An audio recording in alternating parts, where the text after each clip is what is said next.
ಇದೇನಾ ಅಮಿತ್ ಶಾ ಹೇಳಿದ ಏಕಚಕ್ರಾಧಿಪತ್ಯ? ಬಿಜೆಪಿಯ ಅಧಿಕಾರದ ಹಿಂದೆ ಅಸಂವಿಧಾನಿಕ ಹಾದಿ. ದೇಶ ಉದ್ಧಾರ ಆಗ್ತಿದ್ಯಾ? ಅಂಕಿ ಅಂಶಗಳು ಹೇಳ್ತಿರೋದೇ ಬೇರೆ. ನಮಸ್ಕಾರ, ಈ ದಿನಕ್ಕೆ ಸ್ವಾಗತ. ನಾನು GM ಪವಿತ್ರ. ಭಾರತೀಯ ರಾಜಕೀಯ ಇತಿಹಾಸದಲ್ಲಿ ಏಕಚಕ್ರಾಧಿಪತ್ಯ ಅಥವಾ ಏಕಪಕ್ಷ ಪ್ರಾಬಲ್ಯ ಅನ್ನುವಂಥ ಪದಕ್ಕೆ ದಶಕಗಳ ಇತಿಹಾಸ ಇದೆ. ಸ್ವಾತಂತ್ರ್ಯ ನಂತರದ ಮೊದಲ 3 ದಶಕಗಳಲ್ಲಿ ಕಾಂಗ್ರೆಸ್ ಹೊಂದಿದ್ದಂಥ ಇಂತಹುದೇ ಪ್ರಾಬಲ್ಯವನ್ನ ಇಂದು ಭಾರತೀಯ ಜನತಾ ಪಕ್ಷ ಬಿಜೆಪಿ ಹೊಂದಿದೆ ಅಂತ ಕೇಂದ್ರ ಗೃಹ ಸಚಿವ ಅಮಿತ್ ಶಾ ಇತ್ತೀಚೆಗೆ ಪ್ರತಿಪಾದಿಸಿದ್ರು. ಆದರೆ ಈ ಏಕಚಕ್ರಾಧಿಪತ್ಯದ ಸ್ವರೂಪ, ಅದರ ಹಿಂದಿರುವಂತಹ ರಾಜಕೀಯ ತಂತ್ರಗಾರಿಕೆಗಳು ಮತ್ತು ದೇಶದ ಒಟ್ಟಾರೆ ಆರ್ಥಿಕ ಹಾಗೂ ಸಾಮಾಜಿಕ ಪ್ರಗತಿಯ ಮೇಲೆ ಅದು ಬೀರ್ತಾ ಇರುವಂತಹ ಪ್ರಭಾವಗಳ ಬಗ್ಗೆ ಇಂದು ದೇಶದಾದ್ಯಂತ ಗಂಭೀರ ಚರ್ಚೆಗಳು ನಡೀತಾ ಇದೆ. ಸ್ವಾತಂತ್ರ್ಯ ಹೋರಾಟ ಒಂದು ಕಥೆಯಲ್ಲ, ಮರೆಮಾಚಿದ ಹೋರಾಟಗಳ ಅನಾವರಣ. ಭಾರತದ ಸ್ವಾತಂತ್ರ್ಯ, ಕರ್ನಾಟಕದ ಏಕೀಕರಣ ಒಂದೇ ಹೋರಾಟದ 2 ಮುಖಗಳು. ಜೈ ಹಿಂದ್, ಜಯ ಕರ್ನಾಟಕ ವಿಶೇಷಾಂಕ ಈಗಲೇ ಓದಿ ಹಂಚಿಕೊಳ್ಳಿ. ಸದೃಢ ಪ್ರಜಾಪ್ರಭುತ್ವ ಅಂತಂದ್ರೆ ಕೇವಲ ಅಧಿಕಾರ ಹಿಡಿಯೋದಲ್ಲ, ಬದಲಿಗೆ ದೇಶದ ಒಂದು ಸಮಗ್ರ ಅಭಿವೃದ್ಧಿ ಮತ್ತು ಸಾಂವಿಧಾನಿಕ ಮೌಲ್ಯಗಳ ರಕ್ಷಣೆ. ಆದರೆ ಪ್ರಸ್ತುತ ಬಿಜೆಪಿಯ ಅಧಿಕಾರ ಕೇಂದ್ರೀಕೃತ ರಾಜಕೀಯ ಶೈಲಿ ಹಲವು ಆತಂಕಕಾರಿ ಪ್ರಶ್ನೆಗಳನ್ನು ಹುಟ್ಟಾಕತ್ತೆ. ಬಿಜೆಪಿಯ ಪ್ರಸ್ತುತ ಚಕ್ರಾಧಿಪತ್ಯದ ಬಹುದೊಡ್ಡ ತಂತ್ರ ಅಂತಂದ್ರೆ ವಿರೋಧ ಪಕ್ಷಗಳಲ್ಲಿರುವಂತಹ ಜನಪ್ರಿಯ ಹಾಗೂ ಪ್ರಭಾವಿ ನಾಯಕರನ್ನ ತನ್ನತ್ತ ಸೆಳೆದುಕೊಳ್ಳೋದು.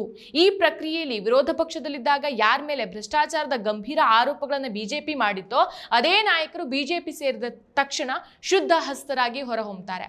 ಅಸ್ಸಾಂ ಮುಖ್ಯಮಂತ್ರಿ ಹಿಮಂತ್ ಬಿಸ್ವಾ ಶರ್ಮಾ ಮತ್ತು ಪಶ್ಚಿಮ ಬಂಗಾಳದ ಸುವೆಂದು ಅಧಿಕಾರಿಯವರಂತಹ ನಾಯಕರು ಈ ಹಿಂದೆ ಶಾರದಾ ಚಿಟ್ ಫಂಡ್ ಮತ್ತು ನಾರದಾ ಸ್ಟಿಂಗ್ ಆಪರೇಷನ್ ಅಂತ ಹಗರಣಗಳಲ್ಲಿ ಸಿಲುಕಿದ್ದವರು. ಆದರೆ ಅವರು ಬಿಜೆಪಿ ಸೇರಿದ ನಂತರ ಅವರ ಮೇಲಿನ ತನಿಖೆಗಳು ಸಂಪೂರ್ಣವಾಗಿ ಮರೆಗೆ ಸರಿದಿದೆ. ಹಣಬಲ, ಅಧಿಕಾರದ ಆಮಿಷ ಹಾಗೂ ಇಡಿ, ಸಿಬಿಐ, ಆದಾಯ ತೆರಿಗೆ ಇಲಾಖೆಯಂತ ಸ್ವಾಯತ್ತ ಸಂಸ್ಥೆಗಳನ್ನ ಬಳಸಿಕೊಂಡು ವಿರೋಧ ಪಕ್ಷದ ನಾಯಕರನ್ನ ಹೆದರಿಸಿ ತಮ್ಮ ಪಕ್ಷಕ್ಕೆ ಸೇರಿಸಿಕೊಳ್ಳುವಂತಹ ತಂತ್ರ ವ್ಯಾಪಕವಾಗ್ತಾ ಇದೆ. ತನಿಖಾ ಸಂಸ್ಥೆಗಳ ಸುಮಾರು 95%ಗೂ ಹೆಚ್ಚು ದಾಳಿಗಳು ಕೇವಲ ವಿರೋಧ ಪಕ್ಷದ ನಾಯಕರ ಮೇಲೇನೆ ನಡೀತಾ ಇರೋದು ಈ ಆರೋಪಕ್ಕೆ ಪುಷ್ಟಿ ಕೊಡುತ್ತೆ. ಅಧಿಕಾರಕ್ಕಾಗಿ ಸ್ಥಳೀಯ ಅಥವಾ ಪ್ರಾದೇಶಿಕ ಪಕ್ಷಗಳ ಜೊತೆಗೆ ಮೈತ್ರಿ ಮಾಡಿಕೊಂಡು ತದನಂತರ ಆ ಪಕ್ಷಗಳನ್ನೇ ದುರ್ಬಲಗೊಳಿಸೋದು ಬಿಜೆಪಿಯ ಮತ್ತೊಂದು ಪ್ರಮುಖ ರಾಜಕೀಯ ಕಾರ್ಯತಂತ್ರ. ಮಹಾರಾಷ್ಟ್ರದಲ್ಲಿ ಶಿವಸೇನೆ ಮತ್ತು ಎನ್ಸಿಪಿ ಇಬ್ಬಾಗ ಮಾಡಿ ಅಧಿಕಾರ ಹಿಡಿದಂತ ರೀತಿ ಪ್ರಜಾಪ್ರಭುತ್ವದ ಮೌಲ್ಯಗಳಿಗೆ ಧಕ್ಕೆ. ಇತ್ತ ಬಿಹಾರದಲ್ಲಿ ನಿತೀಶ್ ಕುಮಾರ್ ನೇತೃತ್ವದ ಜೆಡಿಯು ಪಕ್ಷವನ್ನ ನಿರಂತರವಾಗಿ ರಾಜಕೀಯ ಅಸ್ಥಿರತೆಗೆ ತಳ್ಳೋ ಮೂಲಕ ತನ್ನ ಪ್ರಾಬಲ್ಯ ಸ್ಥಾಪಿಸೋಕೆ ಬಿಜೆಪಿ ಯತ್ನಿಸಿದೆ. ಇದು ಪ್ರಾದೇಶಿಕ ಅಸ್ಮಿತೆ ಹಾಗೂ ಒಕ್ಕೂಟ ವ್ಯವಸ್ಥೆಗೆ ಮಾರಕ. ಪ್ರಾದೇಶಿಕ ನಾಯಕರನ್ನ ನುಂಗಿ ನೀರು ಕುಡಿಯುವಂತಹ ಈ ನೀತಿಯನ್ನ ಏಕಚಕ್ರಾಧಿಪತ್ಯ ಅಂತ ಕರೆಯಲಾಗತ್ತಾ? ಇದು ಪ್ರಾದೇಶಿಕ ಅಸ್ಮಿತೆ ಹಾಗೂ ಒಕ್ಕೂಟ ವ್ಯವಸ್ಥೆಗೆ ಮಾರಕವಾಗಿದ್ದು, ಪ್ರಾದೇಶಿಕ ನಾಯಕರನ್ನ ನುಂಗಿ ನೀರು ಕುಡಿಯುವಂತ ಈ ನೀತಿಯನ್ನ ಏಕಚಕ್ರಾಧಿಪತ್ಯ ಅಂತ ಕರೆಯಲಾಗ್ತಾ ಇದೆಯೇ ವಿನಃ ಇದರಲ್ಲಿ ಜನಕಲ್ಯಾಣದ ಹಿತಾಸಕ್ತಿ ಕಾಣಿಸ್ತಾ ಇಲ್ಲ. ಇನ್ನು ದೇಶದ ಆರ್ಥಿಕತೆ ಅತ್ಯಂತ ವೇಗವಾಗಿ ಬೆಳೀತಾ ಇದೆ ಅಂತ ಸರ್ಕಾರ ಬಿಂಬಿಸಿಕೊಳ್ತಾ ಇದ್ರು ಸಹ ಅಂತಾರಾಷ್ಟ್ರೀಯ ಮಟ್ಟದ ವರದಿಗಳು ಬೇರೆಯದೇ ಆದ ಕಹಿ ಸತ್ಯವನ್ನು ತಿಳಿದಿಡುತ್ತೆ. US news and world report ಜಗತ್ತಿನ ಅತ್ಯಂತ ಆರ್ಥಿಕ ಸ್ಥಿರ ದೇಶಗಳ ಪಟ್ಟಿಯಲ್ಲಿ ಭಾರತಕ್ಕೆ 47ನೇ ಸ್ಥಾನ ಸಿಕ್ಕಿದೆ. ಮುಂದುವರಿದ ದೇಶಗಳ ಸಾಲಲ್ಲಿ ಇರಬೇಕಾದಂಥ ಭಾರತ ಆರ್ಥಿಕ ಸ್ಥಿರತೆಯ ಜಾಗತಿಕ ಸೂಚ್ಯಂಕದಲ್ಲಿ ಇಷ್ಟು ಕೆಳಮಟ್ಟದಲ್ಲಿರೋದು ಆತಂಕಕಾರಿ ಸಂಗತಿ. ದೇಶದಲ್ಲಿ ಬಡತನ ರೇಖೆಗಿಂತ ಕೆಳಗಿರುವವರ ಸಂಖ್ಯೆ ಮತ್ತು ಅಪೌಷ್ಟಿಕತೆ ಇಂದಿಗೂ ದೊಡ್ಡ ಸವಾಲಾಗಿದೆ. ಜಾಗತಿಕ ಹಸಿವಿನ ಸೂಚ್ಯಂಕದಲ್ಲಿ ಭಾರತದ ಸ್ಥಾನ ವರ್ಷದಿಂದ ವರ್ಷಕ್ಕೆ ಕುಸಿತಾ ಇದೆ. ಅಭಿವೃದ್ಧಿ ಹರಿಕಾರರು ಅಂತ ಕರೆಸಿಕೊಳ್ಳುವಂತಹ ಆಡಳಿತಗಾರರ ನೀತಿಗಳು ದೇಶದ ತಳಮಟ್ಟದ ಜನರನ್ನ ತಲುಪ್ತಾ ಇಲ್ಲ ಅನ್ನೋದಕ್ಕೆ ಇದೇ ಸಾಕ್ಷಿ. ಇನ್ನು ದಶಕಗಳಿಂದ ಬಿಜೆಪಿ ಆಡಳಿತದಲ್ಲಿರುವಂತಹ ಗುಜರಾತ್ ಮತ್ತು ಮಧ್ಯಪ್ರದೇಶದಂತಹ ರಾಜ್ಯಗಳ ಆರ್ಥಿಕ ಮತ್ತು ಸಾಮಾಜಿಕ ನೈಜತೆಯನ್ನು ಪರಿಶೀಲಿಸಿದಾಗ ಅಲ್ಲಿನ ಅಭಿವೃದ್ಧಿ ಮಾದರಿಯ ನಿಜವಾದ ಮುಖವಾಡ ಕಳಚಿಬೀಳುತ್ತೆ. ಗುಜರಾತ್ನಲ್ಲಿ ಮಾನವ ಅಭಿವೃದ್ಧಿ ಸೂಚ್ಯಂಕದಲ್ಲಿ ಭಾರತದ ಇತರ ದಕ್ಷಿಣ ರಾಜ್ಯಗಳಿಗಿಂತ ಅಂದ್ರೆ ಕೇರಳ ಆಗಿರ್ಬೋದು, ತಮಿಳುನಾಡು ಆಗಿರ್ಬೋದು, ಕರ್ನಾಟಕ ಆಗಿರ್ಬೋದು ಇದಕ್ಕಿಂತ ತೀರಾ ಹಿಂದುಳಿದಿದೆ. ಇಲ್ಲಿನ ಮಹಿಳೆಯರು ಮತ್ತು ಮಕ್ಕಳಲ್ಲಿ ರಕ್ತಹೀನತೆ ಮತ್ತು ಅಪೌಷ್ಟಿಕತೆಯ ಪ್ರಮಾಣ ಸುಮಾರು 60%ಗಿಂತ ಜಾಸ್ತಿ ಇದೆ. ಇನ್ನು ಮಧ್ಯಪ್ರದೇಶದಲ್ಲಿ ದಶಕಗಳ ಬಿಜೆಪಿ ಆಡಳಿತದ ಹೊರತಾಗಿಯೂ ಶಿಶು ಮರಣ ಪ್ರಮಾಣ ಮತ್ತು ಬುಡಕಟ್ಟು ಸಮುದಾಯಗಳ ಮೇಲಿನ ದೌರ್ಜನ್ಯಗಳಲ್ಲಿ ಈ ರಾಜ್ಯ ದೇಶದಲ್ಲಿ ಮೊದಲ ಸ್ಥಾನದಲ್ಲಿದೆ.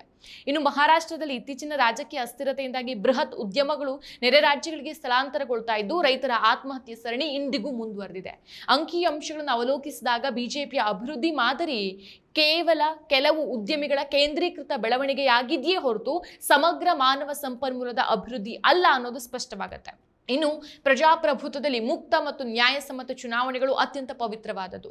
ಆದರೆ ಬಿಜೆಪಿ ಅಧಿಕಾರ ಉಳಿಸ್ಕೊಳ್ಳೋಕೆ ಮತ್ತು ಅಧಿಕಾರವನ್ನು ಪಡೆಯೋಕೆ ಸಾಂವಿಧಾನಿಕ ಸಂಸ್ಥೆಗಳನ್ನು ದುರ್ಬಲಗೊಳಿಸುತ್ತೆ. ಚುನಾವಣಾ bond, electoral bond, supreme court ಅಸಂವಿಧಾನಿಕ ಅಂತ ರದ್ದುಗೊಳಿಸಿದ ಚುನಾವಣಾ ಬಾಂಡ್ ಯೋಜನೆ ಇತಿಹಾಸದ ಅತಿದೊಡ್ಡ ರಾಜಕೀಯ ವಸೂಲಾತಿ ದಂಧೆ ಅಂತ ಟೀಕಿಸಲ್ಪಟ್ಟಿದೆ. ತನಿಖಾ ಸಂಸ್ಥೆಗಳ ದಾಳಿಗೆ ಒಳಗಾದಂಥ ಕಂಪನಿಗಳಿಂದ ನೂರಾರು ಕೋಟಿ ರೂಪಾಯಿಗಳನ್ನ ಬಾಂಡ್ ರೂಪದಲ್ಲಿ ಬಿಜೆಪಿ ದೇಣಿಗೆಯಾಗಿ ಪಡೆದಿರೋದು ಸಾಬೀತಾಗಿದೆ. ಇನ್ನು ಚುನಾವಣಾ ಆಯೋಗ ಮತ್ತು ವೋಟ್ ಮ್ಯಾನಿಪ್ಯುಲೇಷನ್. ಸ್ವಾಯತ್ತ ಸಂಸ್ಥೆಯಾದಂಥ ಚುನಾವಣಾ ಆಯೋಗ ಆಡಳಿತ ಪಕ್ಷದ ಕೈಗೊಂಬೆಯಂತೆ ವರ್ತಿಸ್ತಾ ಇದೆ. ಮತದಾರರ ಪಟ್ಟಿಯಲ್ಲಿನ ಗೊಂದಲಗಳು, ಇವಿಎಂ ಕುರಿತಾದ ಆತಂಕಗಳು ಮತ್ತು SIR ಮೂಲಕ ದತ್ತಾಂಶ ದುರ್ಬಳಕೆ ಪ್ರಜಾಪ್ರಭುತ್ವದ ಅಡಿಪಾಯವನ್ನೇ ಅಲ್ಲಾಡಿಸ್ತಾ ಇದೆ. ದೇಶದ ಆರ್ಥಿಕ ಪ್ರಗತಿ ಮತ್ತು ಉದ್ಯೋಗ ಸೃಷ್ಟಿಯ ದೃಷ್ಟಿಯಿಂದ ಉದ್ಯಮ ವಲಯದ ತುಲನಾತ್ಮಕ ಅಧ್ಯಯನ ದೇಶದ ಪ್ರಸ್ತುತ ದುಸ್ಥಿತಿಯನ್ನ ಎತ್ತಿ ತೋರಿಸುತ್ತೆ. ಇನ್ನು 2000ರಿಂದ 2014 ಅವಧಿಯಲ್ಲಿ ಭಾರತದಲ್ಲಿ ಮಾಹಿತಿ ತಂತ್ರಜ್ಞಾನ, ದೂರಸಂಪರ್ಕ, ರಿಯಲ್ ಎಸ್ಟೇಟ್ ಮತ್ತು ಸ್ಟಾರ್ಟ್ಅಪ್ಸ್ಗಳ ಕ್ರಾಂತಿನೇ ನಡೆದಿತ್ತು. ಇನ್ಫೋಸಿಸ್, ವಿಪ್ರೋ, TCS ನಂತಹ ಸಂಸ್ಥೆಗಳು ಲಕ್ಷಾಂತರ ಜನರಿಗೆ ಹೊಸ ಉದ್ಯೋಗಗಳನ್ನು ಸೃಷ್ಟಿಸಿದ್ವು. ಬ್ಯಾಂಕಿಂಗ್ ಮತ್ತು ಉದ್ಯಮ ವಲಯದಲ್ಲಿ ಹೊಸ ಕಂಪನಿಗಳು ಹುಟ್ಟುಕೊಂಡು ಮಧ್ಯಮ ವರ್ಗದ ಆರ್ಥಿಕ ಶಕ್ತಿಯನ್ನು ಹೆಚ್ಚಿಸಿದ್ವು. ಆದರೆ 2014ರ ನಂತರದ ಅವಧಿ ಬಿಜೆಪಿ ಆಡಳಿತದಲ್ಲಿ ಕಳೆದ ಒಂದು ದಶಕದಲ್ಲಿ ಹೊಸ ಕಂಪನಿಗಳ ಸ್ಥಾಪನೆ ಮತ್ತು ಸುಸ್ಥಿರ ಬೆಳವಣಿಗೆಯ ದರ ತೀವ್ರವಾಗಿ ಕುಸಿದಿದೆ. ನೋಟು ಅಮಾನ್ಯೀಕರಣ ಮತ್ತು ಅವೈಜ್ಞಾನಿಕ GST ಈ ಜಾರಿಯಿಂದಾಗಿ ಸಣ್ಣ ಮತ್ತು ಮಧ್ಯಮ ಗಾತ್ರದ ಕೈಗಾರಿಕೆಗಳು ಧೂಳಿಪಟಾಗೋಗ್ಬಿಟ್ಟಿದೆ. ಲೇ ಆಫ್ಸ್ಗಳ ಸಂಖ್ಯೆ ಗಣನೀಯವಾಗಿ ಹೆಚ್ಚಾಗಿದ್ದು IT ವಲಯ ಸೇರಿದಂತೆ ಪ್ರಮುಖ ಉದ್ಯಮಗಳಲ್ಲಿ ಉದ್ಯೋಗ ಕಡಿತ ನಿರಂತರವಾಗಿ ನಡೀತಾ ಇದೆ. ದೇಶದ ನಿರುದ್ಯೋಗದ ದರ ಕಳೆದ 45 ವರ್ಷಗಳಲ್ಲಿ ಅತ್ಯಧಿಕ ಮಟ್ಟವನ್ನು ತಲುಪಿದೆ. ಮೇಲ್ನೋಟಕ್ಕೆ ಬೃಹತ್ ಬಹುಮತ, ಅಬ್ಬರದ ಪ್ರಚಾರ, ಜಾಗತಿಕ ನಾಯಕರ ಭೇಟಿ ಮತ್ತು ಭಾಷಣಗಳು ದೇಶ ಸಾಧನೆಯ ಹಾದಿಯಲ್ಲಿದೆ ಅನ್ನೋ ಭ್ರಮೆಯನ್ನು ಸೃಷ್ಟಿಸಬಹುದು. ಆದರೆ ಆಳವಾಗಿ ಪರಿಶೀಲಿಸಿದಾಗ ಪ್ರಸ್ತುತ ದೇಶ ಎದುರಿಸ್ತಾ ಇರುವಂತಹ ವಾಸ್ತವಿಕ ಬಿಕ್ಕಟ್ಟುಗಳು ವಿಭಿನ್ನವಾಗಿದೆ. ಕೇವಲ ವಿರೋಧ ಪಕ್ಷದ ನಾಯಕರನ್ನ ಮುಗಿಸೋದು, ಪ್ರಾದೇಶಿಕ ಪಕ್ಷಗಳನ್ನು ಹತ್ತಿಕ್ಕೋದು, ತನಿಖಾ ಸಂಸ್ಥೆಗಳನ್ನು ರಾಜಕೀಯ ದಾಳವಾಗಿ ಬಳಸೋದು ಮತ್ತು ಅಸಂವಿಧಾನಿಕ ಹಣಕಾಸು ಮೂಲಗಳ ಮೂಲಕ ಚುನಾವಣೆಗಳನ್ನು ಗೆಲ್ಲೋದು ಯಶಸ್ವಿ ಪ್ರಜಾಪ್ರಭುತ್ವದ ಲಕ್ಷಣ ಅಲ್ವೇ ಅಲ್ಲ. ಅಥವಾ ಇದು ಏಕಚಕ್ರಾಧಿಪತ್ಯ ಅಂತ ಕರೆಸ್ಕೊಳ್ಳೋಕ್ಕೂ ಲಾಯಕ್ಕಲ್ಲ. ಪ್ರಸ್ತುತ ಬಿಜೆಪಿ ಮುನ್ನಡೆಸ್ತಾ ಇರುವಂತಹ ಏಕಚಕ್ರಾಧಿಪತ್ಯ ದೇಶದ ಸಾಮಾನ್ಯ ಜನರ ಆರ್ಥಿಕ ಭದ್ರತೆ, ಸಾಮಾಜಿಕ ಸಾಮರಸ್ಯ ಮತ್ತು ಸಾಂವಿಧಾನಿಕ ಸಂಸ್ಥೆಗಳ ಸ್ವಾಯತ್ತತೆಯನ್ನು ಬಲಿಕೊಟ್ಟು ಕಟ್ಟಿದಂಥ ರಾಜಕೀಯ ಸಾಮ್ರಾಜ್ಯವಾಗಿದೆ ಅನ್ನೋದು ಸದ್ಯದ ವಾಸ್ತವ ಸಂಗತಿಗಳಿಂದ ಸ್ಪಷ್ಟವಾಗ್ತಾ ಇದೆ. ಮತ್ತಷ್ಟು ವಿಶೇಷ ವಿಡಿಯೋಗಳನ್ನು ನೋಡಲು ಮತ್ತು ಹೊಸ ವಿಡಿಯೋಗಳ ಬಗ್ಗೆ ತಿಳಿಯಲು EDina.com ಯೂಟ್ಯೂಬ್ ಚಾನೆಲ್ ಸಬ್ಸ್ಕ್ರೈಬ್ ಮಾಡಿ ಮತ್ತು ಬೆಲ್ ಐಕಾನ್ ಕ್ಲಿಕ್ ಮಾಡಿ.